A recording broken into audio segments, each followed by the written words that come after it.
ಇದು ಮಚ್ಚೆ ಅಲ್ಲ ಅಥವಾ ನೀವು ಹುಟ್ಟಿದಾಗನೇ ಇರುವ ಮಾರ್ಕು ಅಲ್ಲ. ನಾನು ಏನಂತ ಡೀಟೇಲ್ ಆಗಿ ಎಕ್ಸ್ಪ್ಲೇನ್ ಮಾಡ್ತೀನಿ. ಅದ್ರ ಮುಂಚೆ ವಿಡಿಯೋ ನೆನ್ ತನಕ ನೋಡಿ, ಫ್ರೆಂಡ್ಸ್ ಅಂಡ್ ಫ್ಯಾಮಿಲಿ ಶೇರ್ ಮಾಡಿ, ಅವೇರ್ನೆಸ್ ಕ್ರಿಯೇಟ್ ಮಾಡಿ. ಸ್ನೇಹಿತರೆ, ಇಷ್ಟು ಎಫರ್ಟ್ ಹಾಕ್ತಾ ಇದ್ದೀನಿ, ಇನ್ಫಾರ್ಮೇಟಿವ್ ವಿಡಿಯೋಸ್ ಕನ್ನಡದಲ್ಲಿ ಬೇಕಾದ್ರೆ ಫಾಲೋ ಮಾಡೋದನ್ನ ಮರಿಬೇಡಿ ಆಯ್ತಾ. ನೀವು ನೋಟಿಸ್ ಮಾಡಿರ್ಬೋದು, ಆರ್ಮ್ ಪಿಟ್ ಅಲ್ಲಿ ಅಥವಾ ನಿಮ್ಮ ನೆಕ್ ಅಲ್ಲಿ ಅಥವಾ ಐಲಿಡ್ಸ್ ಅಲ್ಲಿ ಇಂತ ಚಿಕ್ಕ ಚಿಕ್ಕ ಪಾರ್ಟ್ಸ್ ಗ್ರೋ ಆಗುತ್ತೆ. ಇದಕ್ಕೆ ಸ್ಕಿನ್ ಟ್ಯಾಗ್ಸ್ ಅಂತ ಹೇಳ್ತಾರೆ. ಅಕಸ್ಮಾತ್ ಇದು ನಿಮ್ಗೆ ಇದ್ರೆ ದಯವಿಟ್ಟು ಇದನ್ನ ಕಟ್ ಮಾಡೋದಾಗಿರ್ಲಿ, ಏನೋ ಹೋಮ್ ರೆಮಿಡಿ ಕ್ರೀಮ್ ಹಾಕೋದನ್ನ ಮಾಡಬೇಡಿ. ತುಂಬಾ ಜನ ಇದು ಬೆವರಿಂದ, ಎಲರ್ಜಿಯಿಂದ ಆಗೋದನ್ನ ಅನ್ಕೊಳ್ತಾರೆ. ಇದಕ್ಕೆ majority of the times reason ಏನಂದ್ರೆ insulin resistance. Insulin resistance problem ಯಾವಾಗ ಬರೋದು ಅಂದ್ರೆ ನಿಮ್ಮ ಬಾಡಿ ಇನ್ಸುಲಿನ್ ಗೆ ಸರಿಯಾಗಿ ರೆಸ್ಪಾಂಡ್ ಮಾಡದೇ ಇರುವಾಗ ಬರುತ್ತೆ. ಮೋಸ್ಟ್ ಕೇಸಸ್ ಅಲ್ಲಿ ಜಾಸ್ತಿ ಶುಗರ್, ಜಂಕ್ ಫುಡ್ ತಿನ್ನೋದ್ರಿಂದ ಬರುತ್ತೆ. ಸೊ ಇನ್ಸುಲಿನ್ ರೆಸಿಸ್ಟೆನ್ಸ್ ಇನ್ಕ್ರೀಸ್ ಆದಾಗ ಸ್ಕಿನ್ ಎಫೆಕ್ಟ್ ಆಗುತ್ತೆ. ಆಗ್ಲೇ ಸ್ಕಿನ್ ಟ್ಯಾಗ್ಸ್ ಆಗೋದು ಅಥವಾ ನಿಮ್ಮ ನೆಕ್ ಅಲ್ಲಿ ಡಾರ್ಕ್ ಪ್ಯಾಚಸ್ ಆಗೋದು. These are the early symptoms.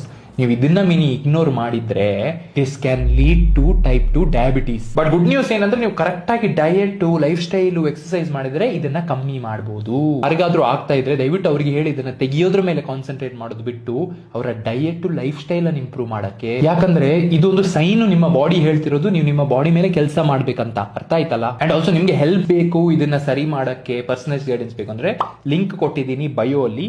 Form fill ಮಾಡಿ ಕನೆಕ್ಟ್ ಆಗಿ ಸ್ಟಾರ್ಟ್ ಮಾಡೋಣ.